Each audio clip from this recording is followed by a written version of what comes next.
A man with blood type O positive blood is unlikely to be the father of a child with which of the following blood type? A negative, B negative, O negative, O positive, AB positive.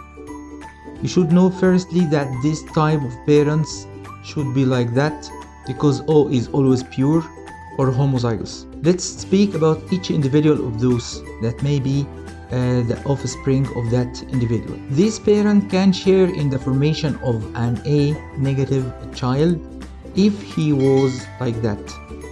B also may be like that. O always pure, O pure, but AB will be like that. So this parent may share in the formation of that zygote and sure that and that, but it's impossible to have a child of AB blood group because this individual must get two different alleles, A allele and B allele, from two different parents. 42. Which of the following is a characteristic of an individual rather than a population? Sex ratio, or the number of females to females, age structure, number of individuals, distribution of individuals. All of these characteristics are related to a population, except that one, the phenotype, that describes the external feature or the morphological description for a certain trait. 43. A test cross is used to determine the genotype of a plant showing the dominant tall trait. So we are investigating that if this tall dominant trait is like that or like that. Which of the following probably shows that the plant is heterozygous? So we are asking you about the probability of that genotype. What is the story about test cross? In all cases, we should cross the unknown individual, whether it was a homozygous or a heterozygous, with this known individual. We have two probabilities. If the first parent like that or like that. If the first parent like that, all the offspring that result from the crossing between these two different parents will have 100% T capital T small. But if the heterozygous individual will cross the same known individual, 50% will be T capital T small and the other 50% will be T small T small. Let's start. All the offspring show the dominant trait? No, because we have 50% show the recessive trait. So this one is false. All the offspring show the recessive trait? No, because we have another 50% related to the dominant one. So it's also wrong. Some of the offspring are tall. It's true. None of the offspring are short. No, it's wrong. So the only accepted answer is number 3. C. 44. Sensory neurons send impulses down their axons. When? Let's remember together.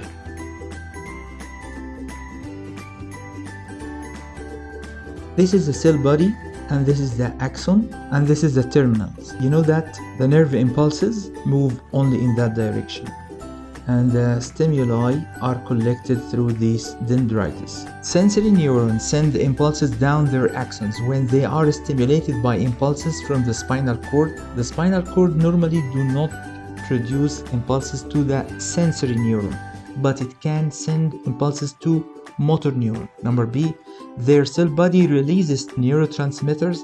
No, the cell body receive neurotransmitters, but the neurotransmitters are being sent through these terminals. They are stimulated by a receptor. Yes, you know that the stimulation happens when these nerve cells can get different stimuli, so they are stimulated by a receptor: eye, nose, ear, skin, and tongue. So this one is a true answer. The brain sends signals to them. It will send signals just to motor neurons. 45. The classification of organisms into different kingdoms is based on which of the following? The different types of classification into 5 kingdoms and then into 6 kingdoms and then into 3 domains is mainly based upon the structure of organism cells. Are the cells prokaryotes or eukaryotes? And whether is this organism an autotrophic or heterotrophic? So the structure of organism cells and how organism obtain food is the best explanation for that. 46. As a farmer, you plant a new crop variety developed by standard breeding techniques. The seeds of the crop are brilliant purple color. You plant many acres of purple seed and after harvest discover the following seed color amounts. So we started with the purple seeds, and after planting them and waiting for the crop to grow, we collected 3 different types. The seed color purple, blue and red, and the ratio of bushels like that 130, 64 and 66. They are equal, so we can make some ratios 1 and also 1, but they are double to them, so the ratio is 2. So now we have 3 different phenotypes: red, blue, and intermediate rate, which is purple, that has the majority of the number of seeds. So we can relate this case into incomplete dominance. Which of the following would be a reasonable hypothesis of this result? Crossing over during pollination favors production of purple pollen. Purple pollen grains germinate at a lower frequencies. Red seeds and blue seeds germinate at a lower frequencies. The traits for seed color is incompletely dominant. It's true. Blue seeds represent heterozygous individual. No, the blue must be like that, B capital, and the red other different letters, R capital, and the purple that mix between them will be B and R. So it's not accepted, and the true answer will be D. Look at this diagram above, shows the result obtained by using which of the following techniques. This technique, if you don't know, is called gel electrophoresis, that is used to separate pieces or fragments of DNA according to the size of each. 48. The nitrogenous base guanine makes up 30% of the bases in DNA of certain organisms. What percentage of this organism's bases is composed of adenine? First of all, you should remember the base pair rule. That says that A will pair with T and G will pair with C. This type is 2 hydrogen bond or a double hydrogen bond, while that one is a triple hydrogen bond. Adenine and guanine are double ring and they are called purines, unlike T and C that are single ring and they are called pyrimidines. And you should remember also that the percentage of A will be equal to that of T and the percentage of G will be equal to that of C. So here, this is the information given that the percentage of G is 30%, so this one is 30. So sure, the other one that paired with it will be another 30. So the total of them will be 60. So the remainder 40 will be divided equally over T and A, and each one of them will be 20. So adenine will be 20%. 49. Which of the following vertebrates belong to class Amphibia? If you remember from the taxonomy that the phylum Chordates is divided into 5 different classes: fish, amphibians, reptiles, birds, and mammals. Fish normally live in water, amphibians live at the beginning of their life in the fresh water and then on land. Reptiles, some of them are aquatic and others, or the main of them, are terrestrial. Birds are terrestrials. Mammals, most of them live on land, and few species live in water like whales and dolphins. So we are asking you about the amphibians. Amphibians include salamander, okay, and frogs. 50. Rapid motility or movement is normally associated with animal that, according to the symmetry, we have 3 different types: asymmetrical or bilateral symmetry, or radial symmetry. Asymmetrical like sponge, bilateral like human and insects, radial symmetry like sea star or jellyfish. You should notice that the animals that have a fast movement are related to those that have bilateral symmetry. 51. Sickle cell anemia is an example for a condition in which a point mutation in one codon of DNA causes, the structure of DNA that's composed of many nucleotides, and they form a certain gene that will be coded into an mRNA after transcription or during transcription, and different codons will be translated into specific amino acids to cause the trait. But here we have one mistake in the DNA sequence that caused the absence of one important amino acid, or the deformation of a sequence of amino acid in a chain of hemoglobin called beta globin, where the hemoglobin normally found soluble in plasma or found on the surface of red blood cell here. This mutation will cause the insolubility of hemoglobin protein, and it forms a strong and long fibers. So it will clump together and cause the deformation of the surface of red blood cell like that. So it's called a sickle cell anemia or sickle cell disease. So this case will cause the formation of an abnormal protein, as we mentioned.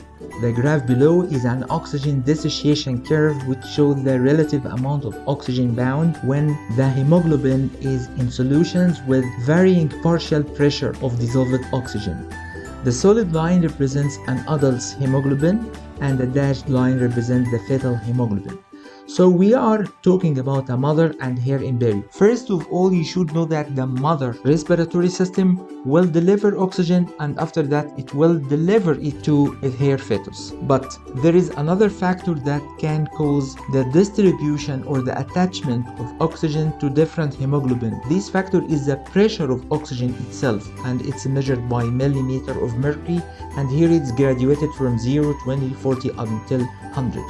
Here is the oxygen saturation of hemoglobin, or the capacity of oxygen in hemoglobin, and represented by a percent: 0, 20, 40, 60, 80, and 100. You can see here clearly that both the two different tissues of mother and her fetus or the embryo are very near to each other, but this gap indicates that the fetal hemoglobin can get a higher percentage, a higher saturation of hemoglobin, more than that obtained by mother's tissue. So based on the graph, when the pressure of oxygen is less than 10 millimeter mercury, so we are searching here, which of the following best describe hemoglobin? Let's start.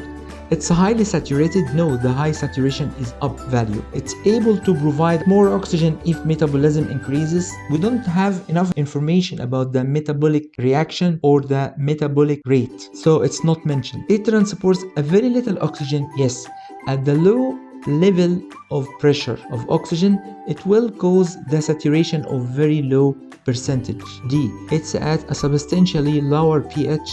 I mean basically lower pH, we don't know, and here it's somewhat higher, it's at somewhat higher pH, it didn't mention, so the right answer will be C. 53. Which of the following statements is supported by the data? The fetal hemoglobin will bind more oxygen at lower oxygen pressure than the mother's hemoglobin. The mother will be able to unload oxygen for her own tissue before it's available for the fetus. The fetal tissues require higher oxygen pressure until birth than the maternal constant. It didn't mention. Oxygen pressure in the fetal tissues is nearly constant. It's wrong because it's variable up. Hemoglobin saturation in the fetal tissues is less variable than the maternal tissues. No, it's higher, so it's wrong. So here we can consider that the right answer will be either A or B. Let's compare according to the graph once more. Look here.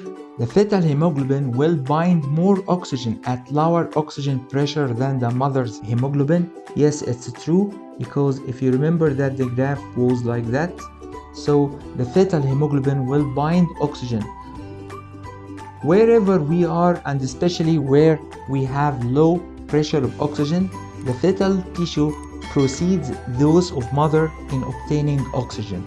So number A is true, and we don't have enough information about the uploading of oxygen for her own tissue before it's available to the fetus. 54 to 57. An ecologist was studying two species of cliff nesting gulls, red-legged and black-legged kittiwakes in Alaska. One experiment compares the use of artificial nesting, which differed in width and elevation. So we have two different factors that will affect the population. The results are shown in the figure below. Here is the artificial ledge width, and here is the elevation from the sea cliff. And both y-axis here and there mention the number of ledges used and the population of ledges. Here, if you compare quickly between the red and the black and red and the black, you can see that the red-legged kittiwakes prefer the narrow ledges, but the black, we can see that the red-legged birds prefer the narrow ledges, unlike the black one that prefer the wide one. Here we will compare between them again according to the elevation, and you can see that the black birds prefer low elevation, unlike the red birds that prefer high cliff or high elevations. From this observation, it appears that black-legged kittiwakes prefer narrow. No, it's wrong. They prefer wide. Black-legged kittiwakes prefer wide ledges high up the cliffs. The black prefer wide, it's true, but they prefer the low elevation, so it's wrong. Red-legged kittiwakes prefer narrow. Yes, it's true until now, and they prefer also high up the cliffs, so this is the right answer. Both species prefer wide ledge. No, it's wrong. Neither species shows any preference for width of ledges. No, it's wrong. Again in the question, and I minimize the picture here to use it as a reference for the rest of these questions. 55. This observed nesting pattern represents which of the following types of ecological interaction? Are they predator-prey? Are they host-parasite? Do they have competitive displacement? Do they have an ecological succession? Or is there any mutualistic relationship between them? If you compare between them, you will find that they do not act as a prey and predator because they belong to the same species, and they are not a host and a parasite. But you can say that in this relationship we can see a competitive displacement, so it's a type of a competition. To avoid the competition with other species, each species of them will prefer to inhabit a different area to avoid the competition, and so they will search for another type of food. So this is number C. Ecological succession happens to the habitat itself, and mutualistic relationship happens between different species. 56. In another experiment, the ecologist planned to put only intermediate width ledges. Which of the following would be likely outcome from this planned experiment? So here in question number 56, this researcher will remove the narrow and wide ledges and will replace all of them with an intermediate one. Also, the red-legged kittiwakes will prefer the high elevation, unlike the black-legged kittiwakes that will prefer the lower elevations. So only the larger black-legged kittiwakes would use the intermediate width ledges. No, it's not a reasonable answer. Only the smaller red-legged kittiwakes would use the intermediate width. No, it's also not a reasonable answer. Neither species would use the intermediate. So where will they live? Red kittiwakes would use more the higher ledges, and the black kittiwakes would use more of the lower ledges. Yes, it's true. Also, they will make a competitive displacement, so each species, to avoid the competition, will search for a different habitat. 57. Both species of gull prefer to nest in large population, so they love crowded area. All of the following are advantages of this colonial behavior, except living in crowded places will increase the chance to find a mate, and will also increase the reproductive success, and will increase the chance of predation, to work in groups to find a prey, and so on. It's true. And exclusion of other gull species from the inhabited area or from the territory areas, it's true, but will decrease the resistance to diseases because the infectious diseases will spread quickly inside the crowded areas. In questions 58 to 60, in an experiment, equal doses of certain hormone marked with harmless radioactive label were injected into two several rats. Periodically thereafter, the amount of radioactivity in various tissues, figure A, and subcellular locations of the eventual target cells for hormones in figure B were measured. Let's study this figure quickly. This timing in group in hours, and this is the time in minutes. Here is the radioactive counts, and here is also the radioactive counts. You see that